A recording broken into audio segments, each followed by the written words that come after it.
Chia seed വെള്ളവും കുടിച്ചിട്ട് നേരെ കുക്കിങ്ങിലോട്ട് കയറി.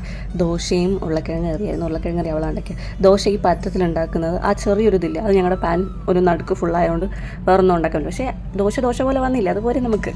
പിന്നെ ഉരുളക്കിഴങ്ങ് കറി റെഡിയായി. പിന്നെ ഞങ്ങൾ രാത്രി വന്നിട്ടാണ് കുക്ക് ചെയ്യുന്നത്. രാവിലെ ഉണ്ടാക്കി വെച്ചിട്ട് പോകുന്ന പണിയില്ല. ഇന്ന് മെച്ച് നല്ല ഉണക്കമീൻ കിട്ടിയിട്ടുണ്ടായിരുന്നു, നെത്തോലി. അപ്പോൾ അത് അവൾ ചമ്മന്തി ഉണ്ടാക്കുന്നു, ഞാനത് ഇച്ചിരി കറി വെക്കാമെന്ന് കരുതി. ഇപ്പോൾ രണ്ടുപേരും കൂടി പാട്ടൊക്കെ കേട്ട് ഭയങ്കര സെറ്റായിട്ട് പോവാണ്.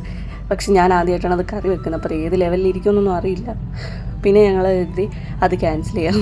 അത് ക്യാൻസൽ ചെയ്തിട്ട് ഞങ്ങളത് ഒരു തക്കാളി ചോറും അല്ല ലെമൺ റൈസും അല്ലാത്തൊരു സാധനം ഉണ്ടാക്കി. അതൊരു വീഡിയോയിൽ കണ്ട അങ്ങനെ റൈസ് അതും ഉണ്ടാക്കിയിട്ട് ചമ്മന്തി ഉണ്ടാക്കിയില്ല. അതെല്ലാം പ്ലാനിങ് ക്യാൻസൽ ചെയ്തിട്ട്, കാരണം സമയം എടുക്കുന്നുണ്ടായിരുന്നു.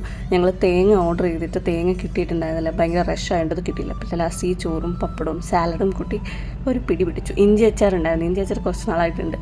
പിന്നെ ഞാൻ കുറച്ച് ചോറൊക്കെ റെഡിയാക്കി സെറ്റാക്കി വെച്ചിട്ട് ചോറും പപ്പടവും അടിപൊളിയായിരുന്നു. മേ ബി മസാലയുള്ള ചോറായതുകൊണ്ടായിരിക്കും പപ്പടം കൂട്ടി മാത്രം കഴിക്കാൻ അടിപൊളിയായിരുന്നു.